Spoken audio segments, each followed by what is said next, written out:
tardes, soy Florencia de Rodas y como cada semana recuperamos la memoria noticiosa de ECO, el primer sistema informativo de habla hispana del mundo. Y vamos con la transmisión especial del 31 de marzo de 1993, bajo la conducción de Rigoberto Díaz y Silvia Tuckman. El Partido Nacional del Pueblo ganaba las elecciones en Jamaica con el 61% de los votos. Haití continuaba en una crisis política tras la salida del presidente Jean-Bertrand Aristide. En Colombia se lograba un importante decomiso de droga. Chile registraba un incremento en la actividad terrorista en varias ciudades. Los presidentes de Nicaragua y El Salvador se reunían para fortalecer vínculos. Rusia incrementaba el salario mínimo mensual a $6. Polonia discutía la continuidad del Palacio de Cultura, un legado incómodo de la era soviética. Y Corea del Norte se negaba a ser inspeccionado por observadores internacionales. Vea, esta es la narración original.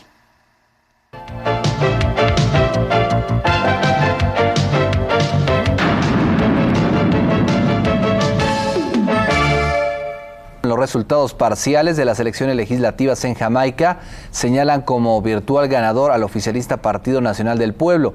Autoridades electorales jamaiquinas informaron que hasta el momento está escrutado el 63% de los votos. El Partido Nacional del Pueblo cuenta ya con el 61% de los sufragios frente al 39% de su oponente, el Partido Laborista de Jamaica. Los porcentajes se traducen en 45 escaños para el partido oficialista y 5 para el laborista. Las elecciones jamaiquinas de este martes estuvieron enmarcadas por violentos enfrentamientos entre partidarios de las dos organizaciones políticas. También hubo denuncias acerca de la lista incompleta de algunos colegios electorales y del robo de urnas. Dante Caputo, mediador de la Organización de Estados Americanos, reiteró que no abandonará Haití hasta que no se logre un acuerdo que resuelva la crisis política que vive la nación caribeña. Han pasado ya 18 meses desde que el presidente haitiano Jean-Bertrand Aristide fue depuesto por un golpe militar. Como primera medida encaminada a conseguir el retorno a la democracia, la Organización de Estados Americanos impuso un embargo económico contra las autoridades de facto, pero dicho bloqueo no ha tenido los efectos esperados. Pero hoy más que nunca aumentan las presiones sobre el gobierno de facto apoyado por los militares. El negociador de la OEA y la ONU, Dante Caputo, ha extendido su estancia en Puerto Príncipe y dice que no está dispuesto a abandonar el país sin lograr un acuerdo satisfactorio. Por una parte lo está logrando, pues según fuentes haitianas ya el primer ministro Malbasan está dispuesto a renunciar. Los propósitos de Caputo, sin embargo, han chocado de frente con los militares que se han convertido en un obstáculo para las negociaciones. Según versiones de prensa, nadie en el ejército quiere sustituir al general Raúl Cedrat como forma de alargar la crisis. De todos modos, los negociadores están optimistas de que la crisis no cumplirá un año más. En Colombia se realizó un gran decomiso de marihuana, 18 toneladas de la droga que se encontraban listas para ser enviadas a Rotterdam, en Holanda, fueron incautadas en el puerto de Cartagena. Voceros policiales de Colombia informaron que durante este año se ha registrado un sustancial aumento en los decomisos de marihuana, lo que en opinión de las autoridades de Colombia indica que hay un resurgimiento de la demanda internacional.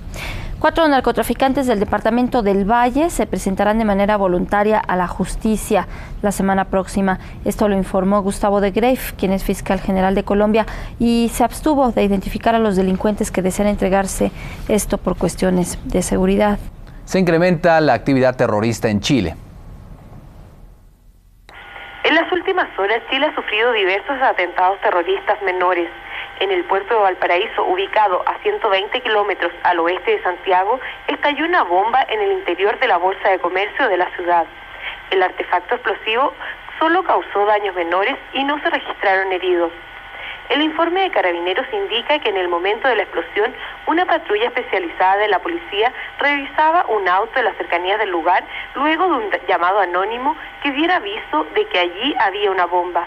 Sin embargo, esta fue dejada en el baño de la Bolsa de Comercio de Valparaíso, donde estalló. En Santiago, mientras tanto, se realizaron 2 operativos policiales en los jardines del Hotel Hyatt, donde el Grupo de Operaciones Especiales de Carabineros acudió tras una denuncia anónima. En el lugar solo se encontró un artefacto de bajo poder explosivo. No hubo heridos ni daños materiales. Los presidentes Violeta Chamorro de Nicaragua y Alfredo Félix Cristiani de El Salvador reafirmaron su compromiso de trabajar para que Centroamérica se constituya en una región de democracia y desarrollo. La presidenta de Nicaragua, Violeta Barrios de Chamorro, en su segundo día de visita en El Salvador, se entrevistó con el Pleno de la Corte Suprema de Justicia para estrechar los vínculos de amistad entre ambos órganos judiciales y respaldar el sistema de justicia salvadoreña.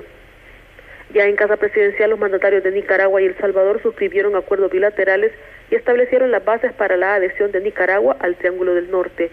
En conferencia de prensa dieron los pormenores de la declaración conjunta y reafirmaron su compromiso de trabajar unidos para que Centroamérica se constituya de forma plena en una región de democracia y desarrollo. Violeta Chamorro expresó su complacencia ya que esto beneficiará el comercio de las naciones del área. Por su parte, el presidente Cristiani apoyó los esfuerzos de la mandataria nicaragüense en la rehabilitación de su nación y la necesidad del respaldo de la comunidad internacional. Al abordar el tema de la deuda externa de Nicaragua con El Salvador, se acordó buscar un mecanismo para que el pago no sea una carga para Nicaragua. El acuerdo trilateral firmado por Guatemala, Honduras y El Salvador, que compromete a las naciones a libre comercio y que dará inicio el próximo 1 de abril con la suspensión del control migratorio, deja las puertas abiertas a Nicaragua para su integración al más corto plazo. El Parlamento de Rusia estableció en poco más de $6 americanos el salario mínimo mensual. En el mercado interbancario de Moscú, que da la cotización oficial del dólar y otras monedas fuertes, se estableció que se mantiene fijo desde el 21 de marzo el valor del dólar, 684 rublos por unidad monetaria estadounidense. Según los expertos, esto no significa que se haya alcanzado la buscada estabilización del dólar. En tanto, el Parlamento estableció el sueldo mínimo mensual en 4.275 rublos, poco más de $6. En los comercios que venden productos importados en divisas, se anunció para el 1 de abril un sustancial aumento de precios. El Palacio de la Cultura de Polonia podría ser reconstruido en los próximos meses. Símbolo de Varsovia o reliquia de la Polonia comunista es la definición a la que no pueden decidirse los polacos cuando se les pregunta por el Palacio de Cultura, el gran regalo de Stalin. Hay que dejar al palacio en paz, debe respetarse el logro de generaciones pasadas. Representa tantos años de nuestra nación que lo dejen ahí donde está. Por desgracia hay que dejarlo, desmantelarlo sería muy costoso. Como símbolo de tiranía debería de quedar para que las futuras generaciones recuerden la época de esclavitud en la historia de nuestra nación. Estas son algunas de las opiniones de los polacos con respecto al Palacio de Cultura que como regalo de José Stalin recibiera la nación y que hoy en la Polonia liberada del comunismo su presencia despierta tantas controversias ya que aún sigue siendo el edificio que ubicado en el centro de Varsovia desde cualquier punto de la ciudad destaca su monumentalidad. Para tener una idea de la magnitud del edificio, baste decir que su espacio ocupa 120.000 metros cuadrados y 37 elevadores son los que dan servicio. Todavía hace 3 años el palacio albergaba las representaciones de las más diversas instituciones culturales y científicas, desde luego financiadas por el Estado como era la costumbre comunista. Hoy la crisis económica en Polonia no lo permite, de ahí que cada espacio del palacio debe autofinanciarse. Pero ¿cómo lograrlo cuando en 40 años no han sido renovadas sus instalaciones y para ello son necesarios $100 millones? Un concurso internacional de arquitectos es lo que se espera dará la solución para reestructurar no solo la fisonomía del controvertido Palacio de Cultura, sino también de la futura imagen del centro de la capital, Varsovia. Muy lejos de ahí, las autoridades de Corea del Norte reiteraron que el gobierno de Pyongyang mantiene su negativa de permitir el ingreso de inspectores a 2 de sus instalaciones nucleares. Esto fue dado a conocer cuando falta poco tiempo para que expire el plazo establecido por la comunidad internacional para que los norcoreanos cambien de actitud. Los miembros del Organismo Internacional de Energía Atómica se preparan para iniciar un encuentro y plantear el problema en el Consejo de Seguridad de Naciones Unidas. Los gobiernos occidentales sospechan que Corea del Norte está a punto de concluir su proceso de desarrollo de armas nucleares. Persiste la violencia guerrillera en Filipinas. En las Filipinas, por lo menos 20 personas murieron y otras 18 resultaron heridas durante los últimos combates librados entre fuerzas del ejército filipino y guerrilleros del grupo comunista Nuevo Ejército del Pueblo. Fuentes militares filipinas informaron que los enfrentamientos más importantes fueron en la provincia de Kalinga, Apayao, situada en el norte de la isla de Luzón, durante los cuales murieron 16 rebeldes comunistas.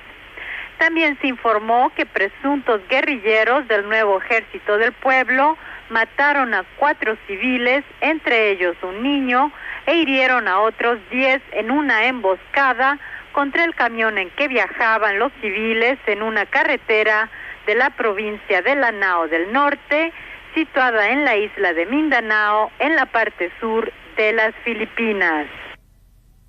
Enrique Leff, coordinador del Programa de Formación Ambiental para América Latina y el Caribe de las Naciones Unidas, mantiene su desacuerdo en torno a los envíos de plaguicidas que los Estados Unidos de América hacen a varios países de la región. Postura de rechazo al arribo de sustancias o desechos tóxicos al país en las próximas negociaciones paralelas que se darán en materia ambiental con miras al Tratado de Libre Comercio. Así lo declaró el Mexicali el doctor Enrique Leff, coordinador del Programa de Formación Ambiental para América Latina y el Caribe de la Organización de Naciones Unidas. Debe haber un tratamiento, digamos, muy claro y muy estricto en cuanto a los impactos ecológicos del comercio transfronterizo, ¿no? La disposición de desechos peligrosos, tóxicos, que por vías de lixiviación hacia el subsuelo puedan transmitir sustancias peligrosas a través de la frontera, digamos, por debajo de la frontera. El representante de la ONU criticó que Estados Unidos continúa enviando a países de América Latina, entre ellos México, plaguicidas que fueron ya descontinuados en aquel país y que pueden dañar la salud. El doctor Leff comentó que es motivo de preocupación el alto número de casos de anencefalia registrados en la frontera México-Estados Unidos. No es raro poder presumir que existe ese tipo de relaciones, sobre todo cuando ese tipo de enfermedades se presentan en lugares donde hay un diagnóstico claro de los altos niveles de contaminación de un tipo u otro, en este caso de plaguicidas, aquí por el uso de agroquímicos en el campo. El coordinador del Programa Ambiental de la ONU para América Latina consideró que el gobierno mexicano debería abogar por los millones de connacionales que laboran en los campos agrícolas de Estados Unidos y que están expuestos a una serie de agroquímicos que dañan su salud. Mientras en las Torres Gemelas del World Trade Center de Nueva York se normalizan ya las actividades en otros centros de trabajo, en los Estados Unidos se aplican mayores medidas de seguridad. Los sistemas de seguridad que protegen las plantas nucleares en los Estados Unidos serán sometidos a una rigurosa reevaluación a raíz de las amenazas lanzadas por el grupo terrorista que se adjudicó el atentado sobre el World Trade Center de Nueva York, anunciaron los voceros de la Comisión Nuclear Regulatoria. El New York Times reveló este fin de semana el contenido de un comunicado recibido el 2 de marzo, en el que una organización que se hace llamar el 5º Batallón del Ejército de Liberación, además de responsabilizarse del atentado, advierte sobre posibles ataques a blancos civiles y militares norteamericanos, incluyendo plantas nucleares. Aunque se ha especulado que las amenazas carecen de seriedad, la Comisión Regulatoria ha iniciado una revisión en torno a los dispositivos que protegen las 110 plantas nucleares del país. Los planes de contingencia actuales solo contemplan ataques estilo comando con armas ligeras y las plantas están diseñadas para soportar, a lo más, obuses de bazooka. Esta vulnerabilidad quedó expuesta en un incidente ocurrido el 7 de febrero pasado en una planta de Pensilvania. Atravesando una barrera de protección, un enfermo mental estrelló su automóvil contra las instalaciones primarias. El daño fue minúsculo, pero las autoridades tiemblan al pensar en el daño que podría causar un vehículo cargado con explosivos. En tanto, los sistemas de seguridad en plantas nucleares y otros posibles blancos son reevaluados, la actividad aquí en las Torres Gemelas ha vuelto a la normalidad, dando la impresión de que la explosión que sembró muerte y terror el pasado 26 de febrero jamás ocurrió. La reapertura de la torre número 2 y más recientemente la número 1 procedió de acuerdo al itinerario establecido por la Capitanía de Puerto de Nueva York y Nueva Jersey, propietaria del gigantesco inmueble. Las torres tienen capacidad para unas 50,000 personas y cerca de 10,000 empleados han reanudado sus labores cotidianas. Se informa que cerca de 1,000 personas han participado en las sesiones de terapia ofrecidas gratuitamente aquí por un equipo de psicólogos. En cuanto a los daños materiales, estos ascenderían a unos $510 millones, según cálculos de la American Insurance Services Group, agrupación que representa a la industria aseguradora norteamericana. Esta cifra contrasta con los más de $1,000 millones en daños proyectados inicialmente por la Contraloría de Nueva York. Otra controversia surgió a raíz de la contratación de personal adicional de limpieza. En su mayoría hispanos, estos trabajadores aseguran que hasta la fecha, y a pesar de que sus labores han concluido, la Capitanía de Puerto no les ha remunerado por sus servicios. Los días de que trabajamos fue del día 11 de este mes, de marzo, hasta el domingo. Llevamos 18 días y no nos han pagado ni $1. Y espero que tengan consideración esta gente y que el Nelson tenga la amabilidad, Nelson Gibson, que tenga la amabilidad de ver a nosotros y pagar nuestro cuarto, nuestro dinero hoy, el cual llevamos sin comer por un par de días y viniendo sin dinero y sin nada. Gracias por su atención.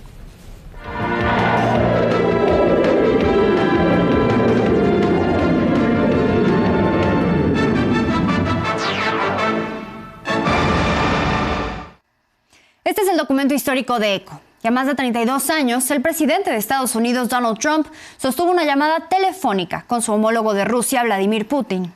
La conversación se extendió por más de 2 horas, con el objetivo de alcanzar un acuerdo de alto al fuego en la guerra con Ucrania. En su red social, Trump apuntó que fue una conversación muy positiva y que Rusia y Ucrania comenzarán de inmediato negociaciones para alcanzar un alto al fuego y, lo más importante, para poner fin a la guerra. Después, Trump compartió los detalles con el presidente de Ucrania, Volodymyr Zelensky. I talked to him about it. I said, when are we going to end this, Vladimir? I've known him for a long time now. I said, when are we going to end this bloodshed, this bloodbath? It's a bloodbath. And I do believe he wants to end it. El presidente de Rusia, Vladimir Putin, calificó la conversación con Donald Trump como franca y significativa y agradeció la iniciativa para entablar contacto directo con ambos líderes involucrados en el conflicto. El mandatario ruso agregó, Rusia está dispuesta a colaborar con Kiev en la elaboración de un memorando que sirva de base para un futuro tratado de paz, el cual podría incluir disposiciones sobre un alto al fuego y principios para la resolución del conflicto.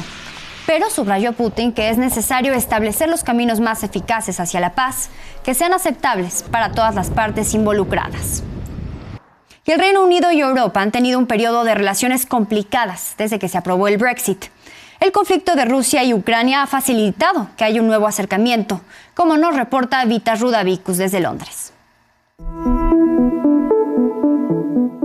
Durante casi 9 años, la relación entre el Reino Unido y la Unión Europea se vio ensombrecida por un amargo divorcio, el Brexit. En un referéndum celebrado en junio de 2016, la mayoría de los votantes británicos expresaron su deseo de abandonar el club de los 28 países europeos. Hace 5 años, el Brexit se hizo realidad, pero desde entonces el ambiente geopolítico en el viejo continente ha cambiado drásticamente, con una guerra ruso-ucraniana en el este de Europa y una incertidumbre sobre la relación euroatlántica. Estos dos factores son ahora cruciales en la decisión de Londres y Bruselas de dejar atrás los viejos desacuerdos sobre el Brexit y reconstruir los vínculos políticos, económicos, científicos y militares. Una primera cumbre del Reino Unido y la Unión Europea en Lancaster House, en el centro de Londres, el primer ministro británico Keir Starmer firmó un acuerdo de asociación estratégica con sus homólogos europeos, Ursula von der Leyen y Antonio Costa. In the increasingly volatile world, deeper collaboration between like-minded partners, natural allies like us, is not a luxury, it is a necessity. It is a message that at a time of global instability and when our continent faces the greatest threat it has for generations, we in Europe stick together. Britain is back on the world stage, working with our partners, doing deals that will grow our economy and putting more money in the pockets of working people. And from that position of strength, today we have struck this landmark deal with the EU. Este amplio acuerdo eliminará las barreras a la exportación de alimentos. En materia de pesca, el nuevo pacto permitirá a los barcos franceses y de otros países europeos entrar en aguas territoriales del Reino Unido hasta el año 2038. Pero el aspecto más importante del acuerdo se centra en la colaboración en defensa y seguridad. This will basically be also quite high-level ambition to say, well, we can going forward talk more, and we can also further down the line maybe talk about UK participation in defense industrial programs. Para más de 500 millones de ciudadanos europeos y británicos, este nuevo acuerdo reducirá significativamente los controles de pasaportes en los aeropuertos y otros puntos fronterizos. Desde Londres, Vita Sordavicius, Eritio Gómez, camarógrafo, Noticias N+. Y vamos a Estados Unidos. El presidente Donald Trump dio a conocer un ambicioso plan de defensa para Estados Unidos, al que llamó Cúpula Dorada, similar al que Israel tiene implementado. Aseguró que la inversión será de $175 mil millones y que la infraestructura estará operativa para el 2029, al término de su periodo presidencial. El proyecto incorporará tecnología avanzada diseñada para enfrentar amenazas intercontinentales, incluyendo misiles hipersónicos, balísticos y de crucero de última generación. Y el expresidente de Estados Unidos, Joe Biden, fue diagnosticado con una forma agresiva de cáncer. Vamos con el reporte de Valentín Cataldo. La noticia sacudió a Washington y al mundo. Joe Biden, expresidente de Estados Unidos, hasta hace apenas 4 meses, fue diagnosticado con una forma agresiva de cáncer de próstata que ya hizo metástasis en hueso. Su oficina personal confirmó que todo comenzó con síntomas urinarios. Luego los médicos detectaron un nódulo en la próstata. El diagnóstico, cáncer con un puntaje Gleason de 9, uno de los más altos en agresividad y en etapa 4. Aunque es un cuadro grave, el comunicado aclara que el cáncer es sensible a hormonas, lo que abre opciones de tratamiento. El expresidente Biden y su familia evalúan alternativas con sus médicos. A los 82 años y tras un mandato, Biden dejó la presidencia el 20 de enero. Durante la campaña por la reelección enfrentó críticas por su salud y su capacidad cognitiva, y tras un debate complicado decidió retirarse. Apoyó a Kamala Harris, quien finalmente perdió ante Donald Trump. Desde entonces ha mantenido un perfil bajo entre Delaware y Washington, pero en entrevistas recientes aseguró que si no se hubiera retirado de la contienda, habría vencido a Trump. La noticia provocó reacciones inmediatas. Trump escribió que él y Melania estaban tristes por el diagnóstico y deseaban a Biden una pronta recuperación. Kamala Harris lo llamó un luchador y Barack Obama dijo confiar en que enfrentará esta batalla con determinación y gracia. Joe Biden ya superó 2 aneurismas cerebrales, perdió a su hijo Beau por un cáncer agresivo y hoy enfrenta una nueva batalla. El diagnóstico llega días después del lanzamiento de Original Sin, un libro que acusa a su círculo más cercano de haber ocultado su deterioro de salud durante la campaña por la reelección de 2024. Valentín Cataldo, Noticias N+. Y con esto nos vamos a una pausa, pero al regresar, el ejército de Israel disparó contra diplomáticos que visitaban un campo de refugiados en Cisjordania. Estamos en ECO, ya volvemos. Estamos de regreso y vea, en Gaza, una delegación de diplomáticos de diversos países que efectuaba una visita al campo de refugiados en Jenin, al norte de Cisjordania, fue tiroteada por soldados de Israel. No hubo lesionados, pero la acción generó diversas reacciones. La Unión Europea exigió explicaciones y una investigación. El secretario general de la ONU, Antonio Guterres, dijo estar alarmado por el incidente y dijo que era inaceptable. El Ministerio de Asuntos Exteriores palestino afirmó que el ataque constituye una grave violación de normas diplomáticas de la Convención de Viena. El ejército de Israel argumentó que la delegación diplomática había invadido una zona no autorizada. Y en más de Medio Oriente, el gobierno de Benjamín Netanyahu expresó su deseo de que Israel controle totalmente la Franja de Gaza. Vamos con el reporte de Manuel Rosales. זה חלק מהכרעת החמאס במקביל ללחץ הצבאי האדיר, הכניסה המסיבית שלנו בעצם להשתלט על כל עזה ולהוריד את החמאס מכל היכולת לבזוז סיוע הומניטרי. זו תוכנית המלחמה. Los objetivos ya fueron fijados por el primer ministro de Israel a pesar de la condena de la comunidad internacional, y la operación para conseguirlos ya está en curso. Los intensos bombardeos de días recientes contra todo el territorio palestino formaban parte de los preparativos para la incursión terrestre a gran escala que comenzó el domingo, en la denominada por el ejército de Israel como la Operación Carros de Gedeón. אנחנו יוצאים למבצע כדי לממש את כל מטרות המלחמה בעזה. השבת החטופים ומיטוט שלטון החמאס. El anuncio del ejército sigue la línea del plan aprobado a inicios de mayo por el Gabinete de Seguridad, que incluye la conquista del enclave y el desplazamiento de su población. Además, las fuerzas de defensa de Israel declararon a Khan Yunis, la segunda ciudad más importante de la Franja de Gaza, como una zona peligrosa de combates, donde se lanzará una operación sin precedentes, por lo que ordenaron la evacuación inmediata de esta zona, ya devastada tras 19 meses de conflicto.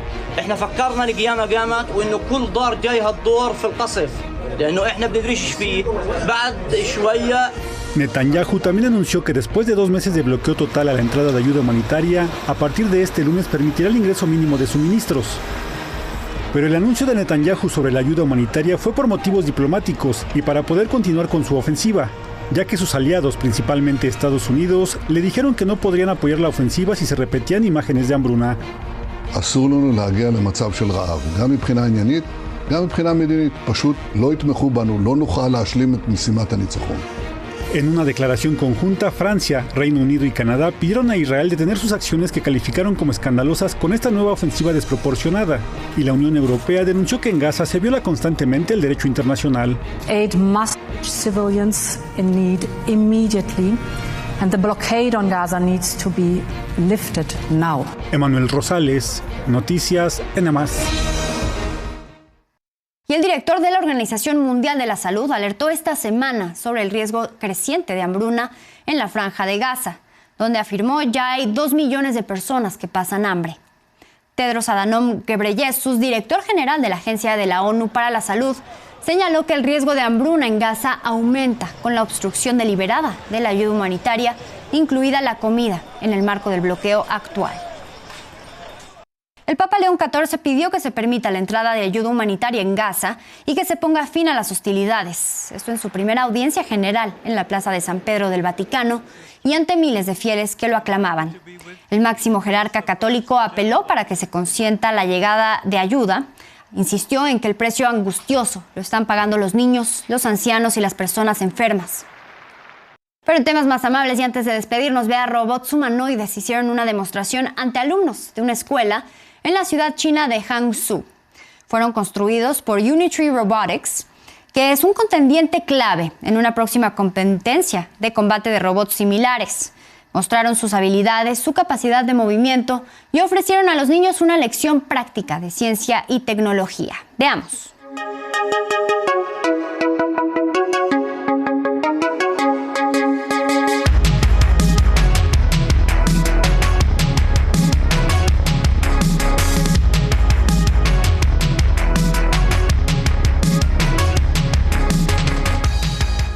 Y hasta aquí, una emisión más del Archivo Histórico de ECO y de la actualidad de las noticias internacionales. Soy Florencia de Rodas, muchísimas gracias por acompañarnos. Los esperamos aquí la próxima semana.